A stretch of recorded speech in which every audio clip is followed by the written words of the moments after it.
The garden was already full of guests when Rosa Bennett noticed the man standing too still near the kitchen tent. Everyone else moved. Everyone else laughed, adjusted their ties, waved at old friends, and complained about the heat. But this man stood with his hands folded in front of him, watching the crowd the way a hunter watches a field before the animals know he is there. Rosa had worked for the Marchetti family for over 20 years. She had learned in that time to read a room the way other people read a newspaper. She knew which guests came out of love and which came out of fear. She knew which smiles were real and which were rehearsed in a mirror that morning. And she knew, without needing to be told, that something about this wedding felt wrong. She wiped her hands on her apron and walked faster than she meant to toward the main house. Her heart was already beating harder than it should have been for a simple errand. She told herself she was imagining things.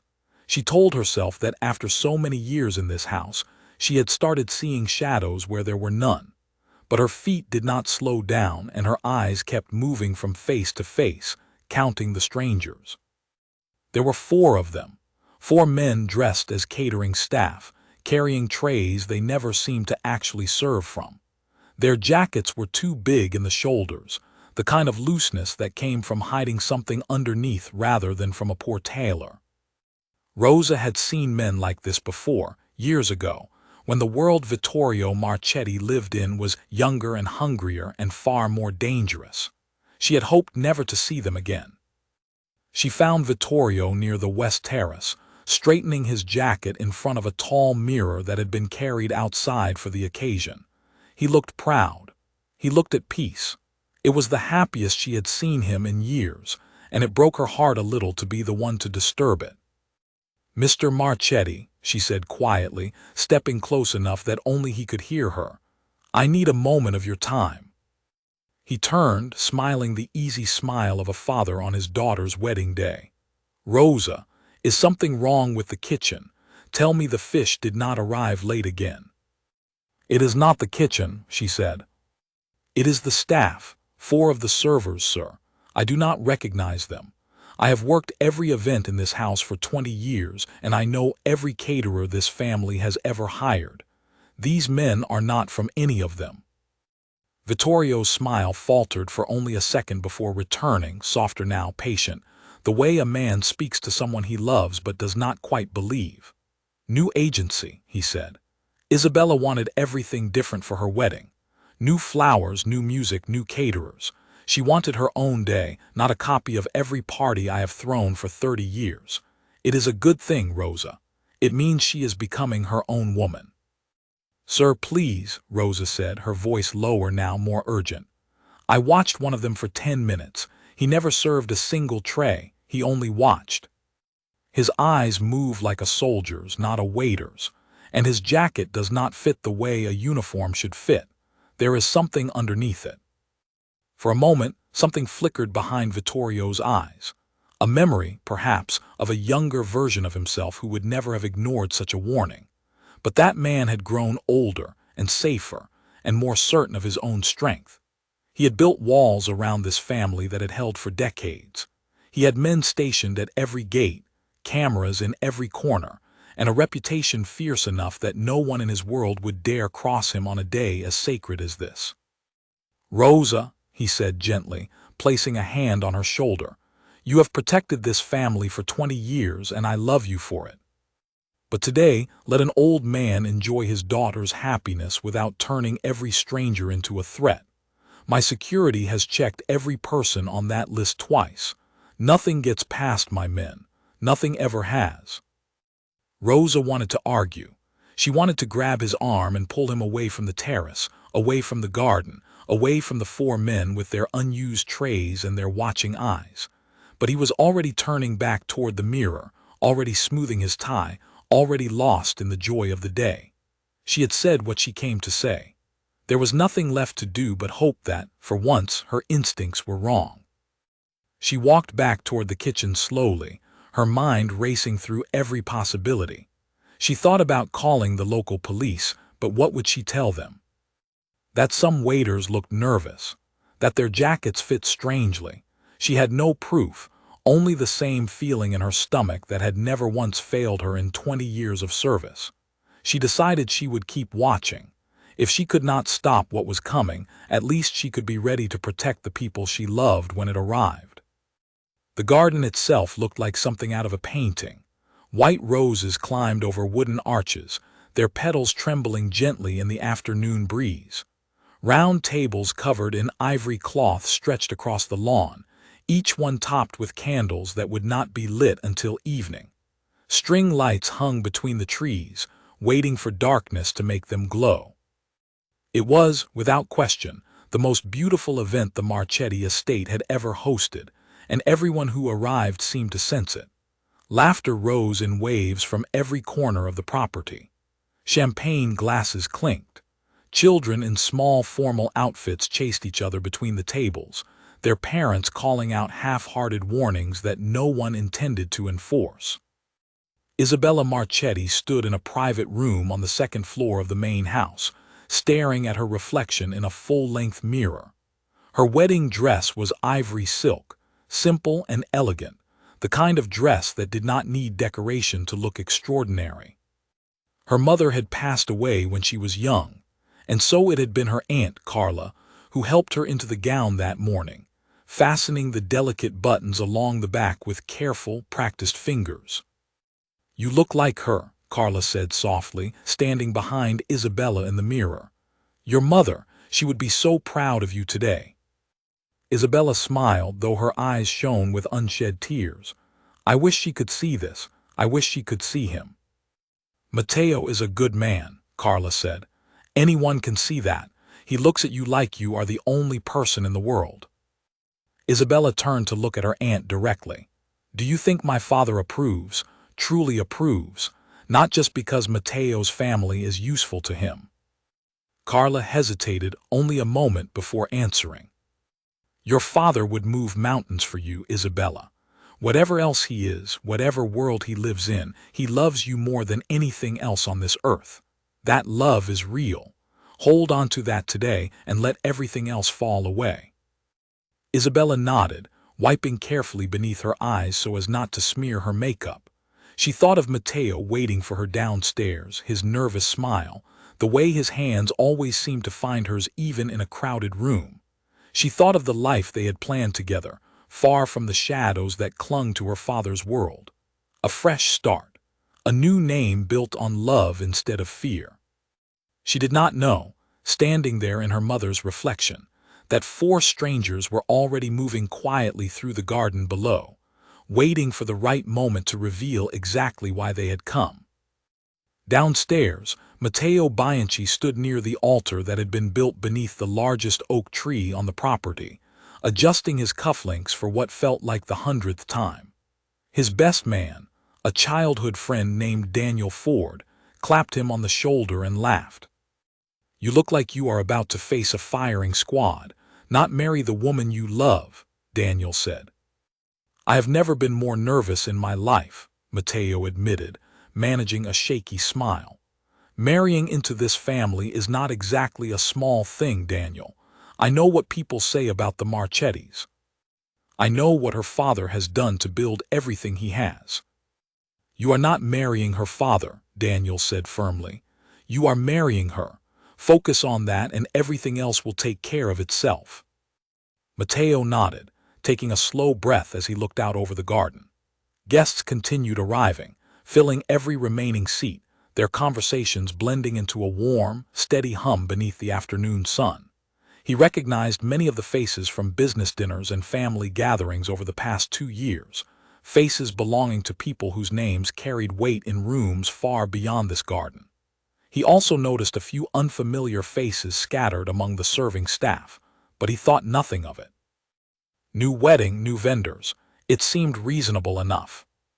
Near the edge of the property, close to where the gravel driveway curved toward the main gate, Rosa found herself once again watching the 4 strangers. 2 of them had moved toward the wine cellar entrance at the side of the house, a heavy wooden door that led down into a stone room where Vittorio kept both his finest vintages, and, hidden behind a false wall at the back, A small collection of firearms he had never bothered to remove even after promising his daughter years ago that he was stepping away from that part of his life. Rosa's stomach tightened as she watched the two men glance around before slipping through the cellar door. She moved quickly toward the head of security, a broad-shouldered man named Peter Callahan, who had worked for Vittorio for nearly 15 years. "Peter," she said, breathless from hurrying across the lawn, "two of the new caterers just went into the wine cellar. You need to check on them." Peter frowned, his hand instinctively moving to the radio clipped at his belt. "The cellar is supposed to be locked during the event. No one has authorization to be down there." "Exactly," Rosa said. "Please, Peter, something is wrong." Peter nodded and signaled to another guard standing near the terrace. Together, they moved toward the side of the house, weaving through clusters of guests who paid them little attention, assuming they were simply attending to some minor detail of the day's arrangements. Rosa followed at a distance, her hands trembling slightly at her sides. When Peter reached the cellar door, he found it slightly open, the heavy lock hanging loose from its hinge. He exchanged a glance with the other guard before pushing the door open fully and stepping inside, his hand resting on the weapon holstered beneath his jacket. The cellar was dim, lit only by a few low bulbs strung along the stone ceiling. Rows of wine bottles lined the walls, undisturbed. There was no sign of the two men anywhere. Peter moved deeper into the room, toward the back wall where the hidden compartment lay concealed behind a section of false stone. His breath caught as he noticed the panel had been shifted slightly out of place, just enough for someone with a trained eye to notice.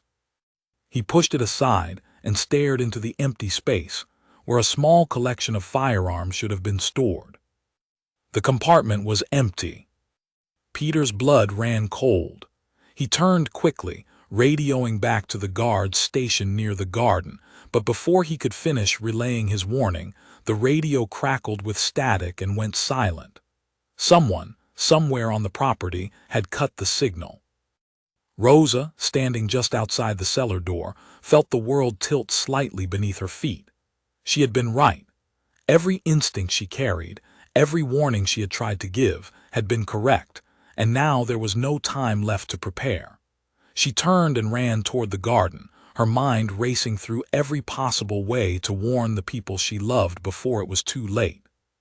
Above her, on the second floor of the main house, Isabella took one final look in the mirror before her aunt opened the door, revealing a small crowd of bridesmaids waiting to escort her downstairs. She took a deep breath, feeling the nervous flutter of excitement rise in her chest, completely unaware of the danger unfolding just beyond the walls of her childhood home. Outside, the string quartet began to play, the first gentle notes of the processional drifting across the garden. Guests turned in their seats, smiling in anticipation, phones raised to capture the moment. Vittorio stood near the front, dabbing his eyes discreetly with a handkerchief, his heart swelling with a pride he had rarely allowed himself to feel so openly. He did not notice Rosa running across the lawn behind him, her face pale with fear. He did not notice Peter emerging from the cellar, weapon drawn, shouting orders that were lost beneath the swelling music. He did not notice the four strangers positioning themselves at different points around the garden, their trays abandoned, their hands finally free. All he saw, in that perfect, fleeting moment, was his daughter appearing at the top of the garden path in her mother's wedding dress, radiant and smiling, walking toward a future he had promised himself she would never have to fear. He had ignored the warning, and in seconds everything was about to change. The music swelled as Isabella began her walk down the garden path, her arm looped through her father's, her eyes fixed on Matteo waiting beneath the oak tree. Every guest rose to their feet, smiling, some wiping away tears, others lifting their phones to capture the moment forever. For a few precious seconds, the entire garden seemed to hold its breath in admiration. Vittorio walked slowly beside his daughter, matching his steps to hers, his chest tight with an emotion he rarely allowed himself to feel in public. He had spent his whole life building walls around the people he loved, and today, for just a moment, those walls seemed to disappear entirely. He was not a powerful man in that instant. He was simply a father, walking his only daughter toward the rest of her life. Behind them, hidden among the crowd, Rosa pushed through clusters of seated guests, ignoring the confused glances thrown her way. She needed to reach Vittorio before the ceremony began, before whatever was coming had the chance to unfold. Her lungs burned from running across the lawn, and her mind raced through every possible way to explain what she had seen without causing a panic that might get someone hurt before the danger even revealed itself. Peter Callahan, meanwhile, moved along the outer edge of the garden, speaking urgently into a backup radio he kept clipped inside his jacket. The primary channel remained silent, jammed by whoever had planned this with far more care than anyone had realized. He signaled to two other guards near the parking area, motioning for them to quietly begin moving guests away from the open lawn without drawing attention. It was a difficult task. Nearly 200 people sat facing the altar, completely absorbed in the beauty of the ceremony beginning before them. Isabella reached the end of the aisle, and Vittorio placed her hand gently into Matteo's, kissing her cheek before stepping back to take his seat in the front row. Matteo's eyes shone with emotion as he looked at his bride, and for a brief, perfect moment, the world outside the two of them seemed to disappear entirely. The officiant, an elderly family friend named Harold Whitfield, opened a small leather book and began speaking about love, commitment, and the courage it takes to build a life alongside another person. His voice carried warmly across the garden, blending with the gentle rustle of leaves overhead and the distant, contented murmur of guests settling into their seats. Rosa finally reached the edge of the front row, breathless, her hand landing firmly on Vittorio's shoulder. He turned, startled, his expression shifting quickly from surprise to concern as he took in the fear written plainly across her face. "Rosa, what is it?" he whispered, careful not to disturb the ceremony unfolding just a few feet away. "The cellar," she gasped. "The weapons are gone. Peter found the compartment empty. Two of the men went in there, and now they are somewhere in this crowd, armed, waiting." Vittorio's face drained of color. For the first time all day, the joyful haze that had surrounded him since morning lifted completely, replaced by the sharp, calculating awareness that had kept him alive through decades of dangerous rivals and difficult decisions. He scanned the garden quickly, his eyes moving from face to face among the serving staff still weaving between the tables with trays of champagne. He spotted one of them near the back of the seating area, a tall man with broad shoulders standing unnaturally still beside a floral display, his tray resting untouched on a nearby table. Vittorio's stomach tightened as he realized Rosa had been right about everything from the very beginning. He rose slowly from his seat, trying not to draw attention, and gestured for Peter to approach. Peter crossed the lawn quickly, keeping his movements calm and measured despite the urgency written across his expression. "We need to end this quietly," Vittorio whispered. "Get Isabella and Matteo away from the altar. Tell the guests there is a small delay. Do not cause panic." Peter nodded and began moving toward the front of the garden. But before he could reach the altar, one of the strangers near the back of the crowd reached beneath his jacket and pulled free a compact firearm, raising it toward the sky and firing a single shot into the air. The sound cracked across the garden like thunder, shattering the peaceful atmosphere in an instant. Guests screamed, scrambling from their seats in confusion and terror. Chairs toppled backward as people dove for cover beneath tables, clutching their loved ones close. The string quartet stopped playing mid-note, their instruments falling silent as the musicians fled toward the safety of the house. Isabella froze at the altar, her wedding dress catching slightly on the wooden platform beneath her feet as Matteo instinctively pulled her behind him, shielding her with his own body. Harold Whitfield, the elderly officiant, dropped his small leather book and stumbled backward, his hands raised in confused surrender. 3 more men emerged from different points around the garden, moving with practiced coordination that left no doubt this had been carefully planned. They positioned themselves near the exits, cutting off any clear path of escape for the guests now scrambling in every direction. Rosa grabbed Vittorio's arm, pulling him down behind an overturned table as chaos erupted around them. "You should have listened to me," she said, her voice trembling but firm. "I know," Vittorio said quietly, his eyes scanning the garden for any sign of Isabella. "I know, Rosa, just help me find my daughter." Peter Callahan, caught in the open when the first shot rang out, dropped low and began moving toward the altar, his weapon drawn and ready. He knew every guard on the property, and he could already tell that whoever had orchestrated this had studied their security patterns carefully, choosing this exact moment when everyone's attention was fixed entirely on the ceremony rather than the perimeter. Near the back of the garden, the tall man who had fired the warning shot lowered his weapon and began walking calmly toward the front, unbothered by the panic surrounding him. His 3 companions fell into step around him, forming a loose formation that made clear this was no random attack. This was an execution of a plan, precise and deliberate. "Vittorio Marchetti," the tall man called out, his voice carrying easily across the now silent garden despite the scattered sobs and frightened whispers rising from beneath overturned tables. "You have taken enough from my family. Today, you will understand what it feels like to lose everything you love, exactly as we did." Vittorio's breath caught in his throat as recognition dawned slowly across his face.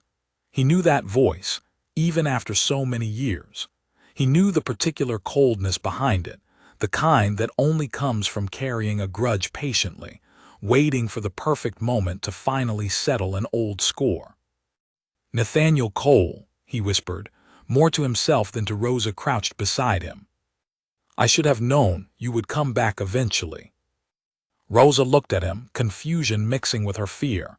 "Who is he?" "Someone I made a very serious mistake with many years ago," Vittorio said quietly, his jaw tightening. "A mistake I thought I had buried a long time ago."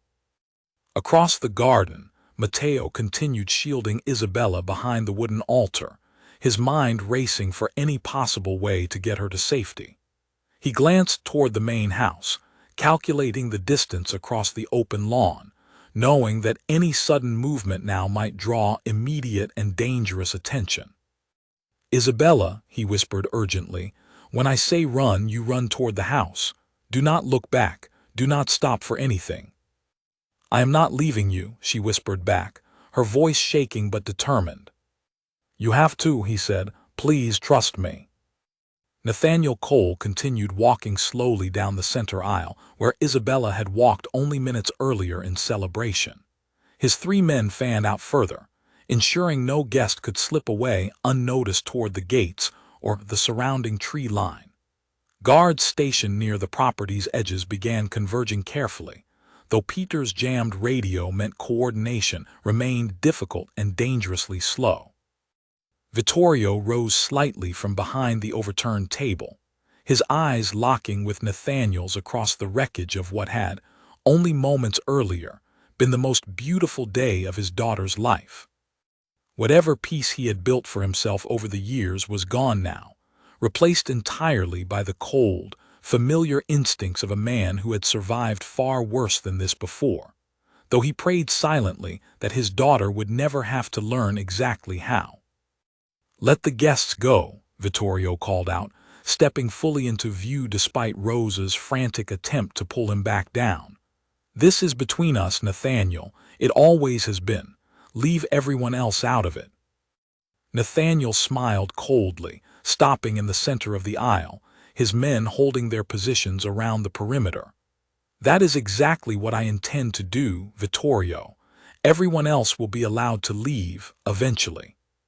But first, you and I have a great deal to discuss, and I intend for your daughter to understand exactly what kind of man her father truly is before this day is finished." The garden, moments ago filled with laughter and celebration, now held its breath entirely, caught between two men whose history stretched back further than anyone present could possibly imagine, waiting to see which one of them would make the next move. For a long moment, no one in the garden dared to move. Guests remained crouched behind overturned tables and toppled chairs, their eyes darting between Vittorio and the man standing calmly in the center of the aisle. Somewhere near the back, a child began to cry softly, quickly hushed by a trembling parent pressing a hand gently over the small mouth. Nathaniel Cole studied Vittorio with the patience of a man who had waited many years for this exact moment. His expression carried none of the wild anger one might expect from someone planning such a bold confrontation.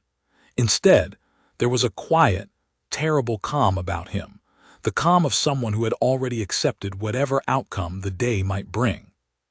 "You remember my brother, of course," Nathaniel said, his voice steady despite the tension surrounding them. "Anthony Cole, you remember what happened to him 23 years ago because of a decision you made without a second thought." Vittorio's jaw tightened, old memories surfacing against his will. "Your brother made his own choices, Nathaniel.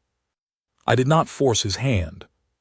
"You destroyed everything he built," Nathaniel snapped, the calm cracking slightly for the first time. "You took his business, his reputation, everything he had worked for, simply because he refused to bow to you. And when he tried to fight back the only way he knew how, you made certain he paid for it with his life." Rosa, still crouched beside Vittorio, glanced nervously toward the altar where Matteo continued shielding Isabella, both of them frozen in place, listening to a piece of family history neither had ever heard before. Isabella's eyes widened slightly, confusion and fear mixing together as she began to understand that her father's past held far darker corners than she had ever been allowed to see. "That was a different time," Vittorio said carefully, raising his hand slightly in a gesture meant to show he held no weapon, though his mind worked quickly behind his calm expression, searching for any possible way to diffuse the situation before it spiraled further out of control. "I was a different man. Whatever happened between us belongs in the past, Nathaniel. My daughter has nothing to do with any of it." "She has everything to do with it," Nathaniel said, his voice rising slightly. "Because today, you will finally understand what it feels like to watch everything you love slip away in an instant, exactly as I did the day my brother was taken from me." He raised his hand, and his three men shifted their position slightly, tightening the perimeter around the garden. Peter Callahan, still crouched near the edge of the seating area, watched carefully, calculating the distance between himself and the nearest of Nathaniel's men, waiting for any opening that might allow him to act without endangering the guests still scattered across the lawn.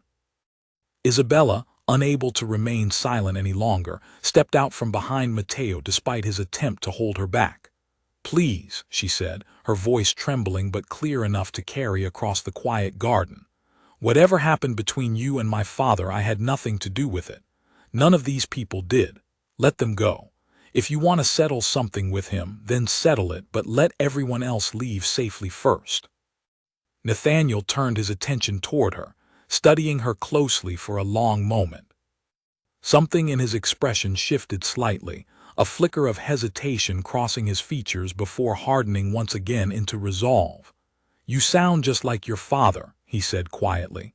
"Confident, certain that words alone can solve everything, but some debts, young lady, cannot be settled with words." Matteo stepped forward, positioning himself protectively beside Isabella once more. "She is right," he said, his voice steadier than he felt. "These people came here to celebrate, not to be caught in the middle of something they know nothing about. Let them go, and then do whatever it is you came here to do." Nathaniel studied the young couple for a moment longer before nodding slowly, almost reluctantly. He glanced toward his men and gave a small, deliberate signal.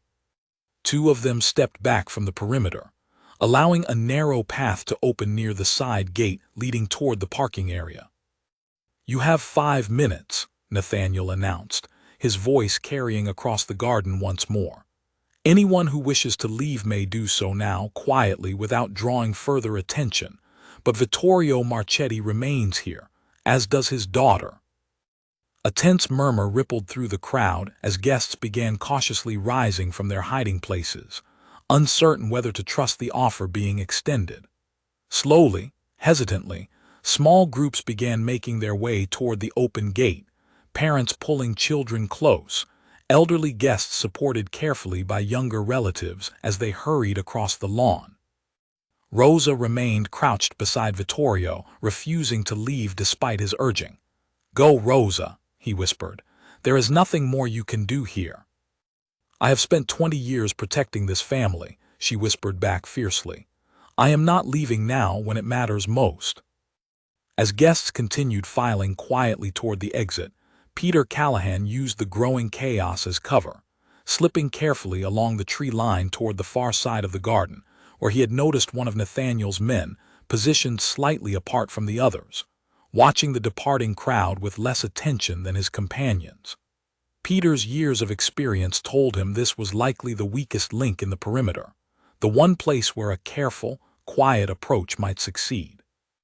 Meanwhile, near the altar, Isabella turned to her father, her eyes filled with a mixture of fear and desperate confusion. "Papa," she said quietly, using the name she had not called him since childhood. "What did you do to his family? Please, I need to understand." Vittorio closed his eyes briefly, the weight of decades pressing down on him all at once. "It was a different life, Isabella. A life I have tried very hard to leave behind so that you would never have to know it existed. I made choices back then that I am not proud of, choices that hurt people who did not deserve it. And now that choice has come back to hurt the people I love," Isabella said softly, tears finally slipping down her cheeks despite her effort to remain strong. "I will not let that happen," Vittorio said firmly, though even as he spoke the words, he was uncertain whether he had the power left to keep such a promise. The last of the departing guests slipped through the side gate, leaving the garden eerily quiet except for the soft rustle of wind through the rose-covered arches and the distant, muffled sound of sirens beginning to rise somewhere beyond the estate walls. Someone, in the chaos, had managed to call for help. Nathaniel glanced briefly toward the sound, his expression tightening. "It seems our time grows shorter than expected," he said, turning his attention back toward Vittorio. "So let us not waste what remains of it."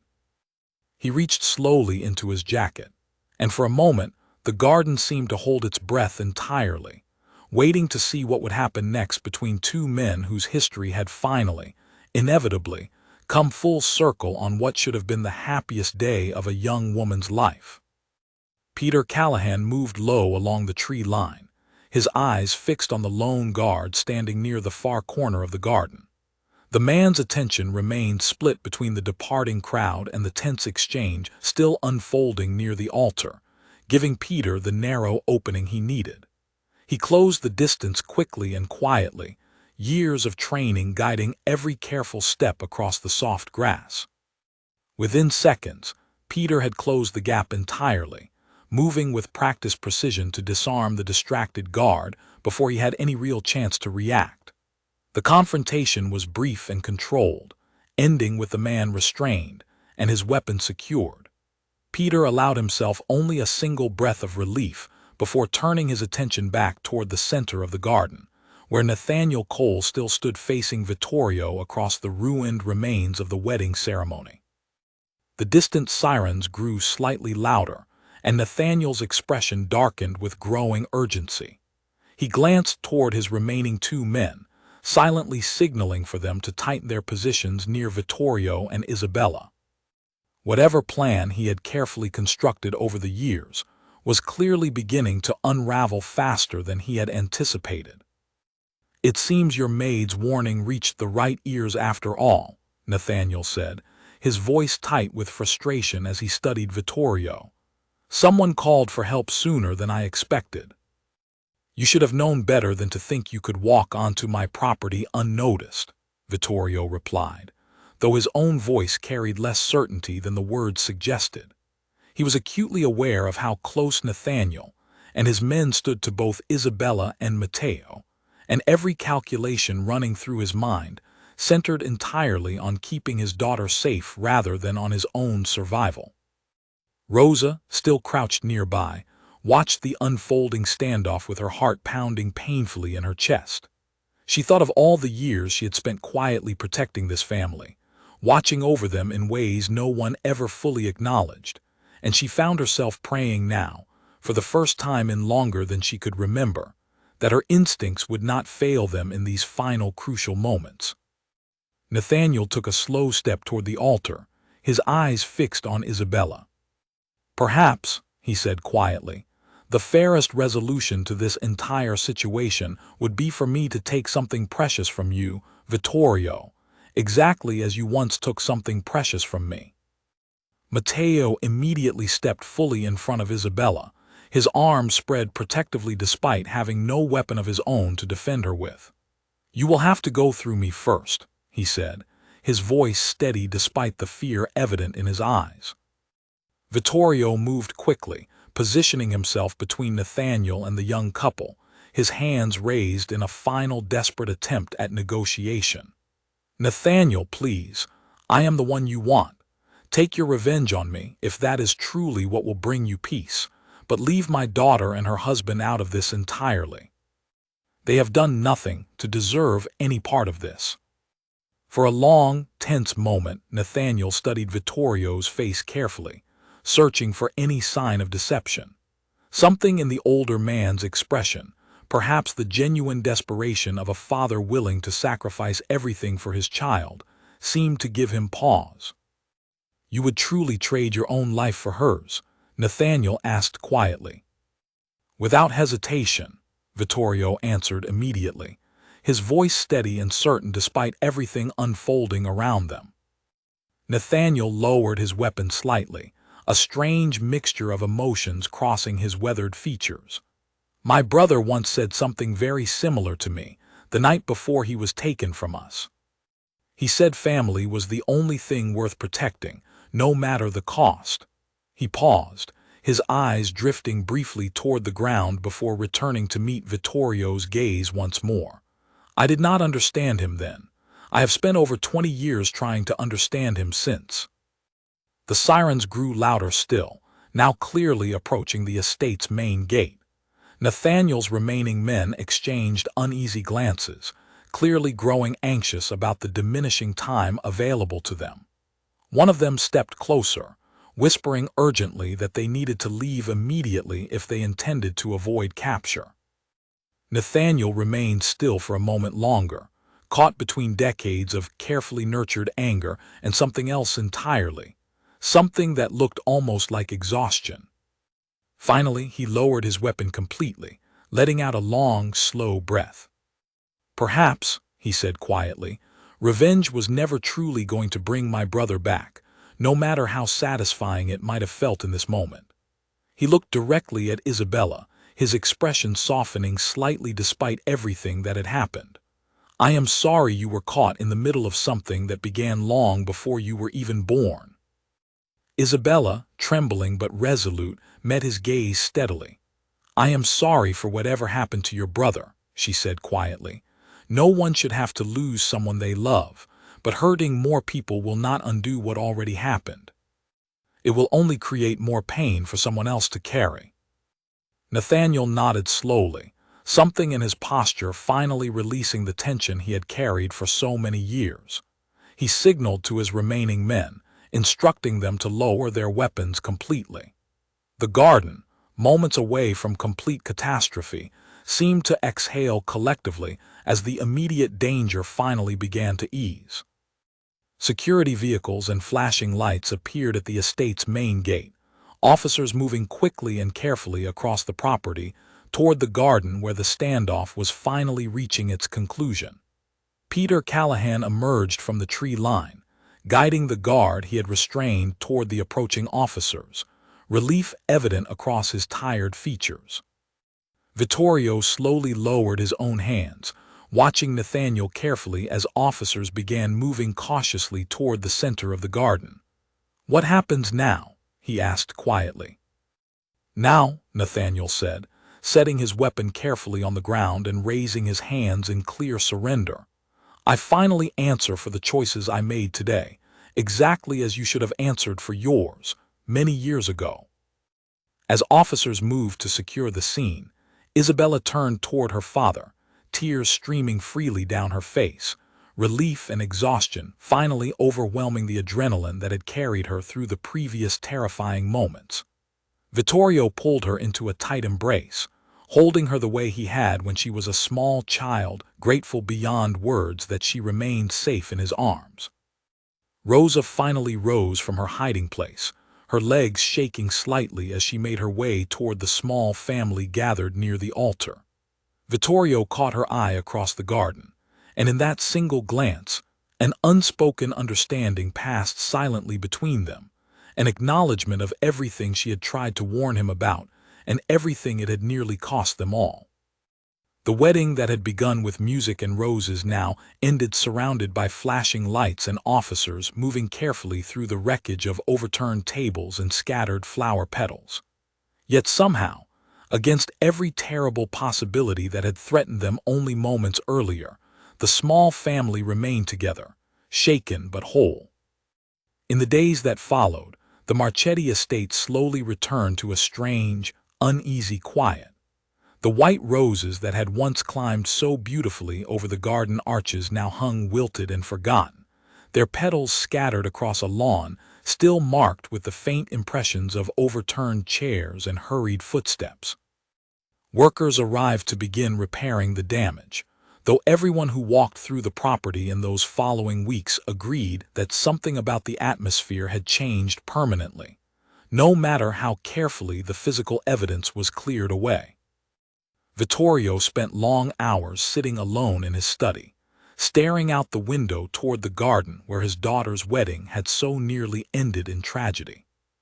The events of that day had shaken something loose within him, a realization that no amount of wealth, power, or carefully constructed security could ever fully protect the people he loved from the consequences of choices made decades earlier. He thought often of Nathaniel's brother, a man he had barely considered in the years since their conflict, and found himself wondering how many other quiet debts remained scattered throughout his past, waiting patiently for the right moment to resurface. Rosa continued her work around the estate as she always had, though the household staff now regarded her with a newfound respect bordering on reverence. Word of her warning, and Vittorio's initial dismissal of it, had spread quietly among those who worked closely with the family, and few could deny that her instincts had very nearly been the only thing standing between celebration and catastrophe. She never sought recognition for what she had done, continuing her daily duties with the same quiet dedication she had always shown, though Vittorio made a point, in the weeks that followed, of listening far more carefully whenever she approached him with concerns. Isabella and Matteo postponed their honeymoon, choosing instead to remain close to family, while the legal proceedings against Nathaniel Cole and his remaining associates moved slowly through the courts. Isabella found herself changed by the experience in ways she was still working to understand. The father she had always known, the man who doted on her, who had shielded her from the harsher realities of his world for her entire life, now stood revealed as someone with a far more complicated history than she had ever imagined. She did not stop loving him, but her love now carried a new awareness, a recognition that the safety she had always taken for granted had been built upon foundations far less stable than she once believed. "I keep thinking about what he said," Isabella told Matteo one evening, sitting together on the porch overlooking the now quiet garden, about losing his brother, about how revenge never truly brought him the peace he thought it would. Matteo took her hand gently. "Do you think your father understands that now, too?" "I hope so," Isabella said softly. "I think, for the first time in a long while, he is finally starting to understand exactly how much damage the choices of his past can still cause, even after so many years have passed. Vittorio, for his part, began making quiet changes within his organization in the weeks following the incident. Old debts were settled peacefully wherever possible. Grudges that had simmered for years were finally addressed directly, rather than left to fester in silence. He reached out privately to several families with whom his past dealings had left lasting resentment, offering apologies and, where appropriate, meaningful restitution. It was not a complete transformation, not the sudden abandonment of a lifetime built within a difficult and dangerous world. But it was, for a man like Vittorio Marchetti, an unprecedented shift toward accountability. Nathaniel Cole, awaiting trial, agreed to a series of meetings with investigators, providing information about the criminal networks he had once been part of in exchange for a reduced sentence. During one of these meetings, he requested a private conversation with Vittorio, a request that surprised everyone involved, including Vittorio himself. They met in a small, plain room within the detention facility, separated by a table and years of complicated history neither man could fully erase. For a long moment, neither spoke, the silence heavy with everything that had already been said in the garden weeks earlier. "I have had a great deal of time to think," Nathaniel finally said, his voice quieter than Vittorio remembered from that terrible day. "About my brother, about what he would think of what I nearly did to your daughter in his name." "He would not have wanted this," Vittorio said carefully. "No brother who loved you the way you describe would want you to spend the rest of your life carrying this kind of weight." Nathaniel nodded slowly, his eyes distant. "I know that now. I think somewhere deep down I always knew it. But grief has a way of convincing you that the only path forward is backward, toward whoever you believe caused your pain in the first place." Vittorio studied him for a long moment before speaking again. "I am not the same man I was when your brother and I first crossed paths, Nathaniel. I have made peace with very little of what happened between us, but I want you to know that I take full responsibility for the role I played in his downfall. That responsibility does not excuse what happened at my daughter's wedding, but I hope, in time, we might both find a way to move beyond the mistakes of our past." It was not forgiveness, not entirely, but it was a beginning, a small and fragile bridge built across years of pain that had nearly cost an innocent young woman everything on what should have been the happiest day of her life. Months later, Isabella and Matteo finally took their long-delayed honeymoon, traveling to a quiet coastal town far removed from the shadows of the Marchetti family history. Standing together on a peaceful beach as the sun set gently over the water, Isabella found herself reflecting on everything that had happened, grateful beyond measure for the second chance she and Matteo had been given. Back at the estate, Vittorio stood once more in the garden, now fully restored to its former beauty, the white roses climbing once again over the wooden arches exactly as they had on that fateful day. Rosa approached quietly, standing beside him as they both looked out over the peaceful scene.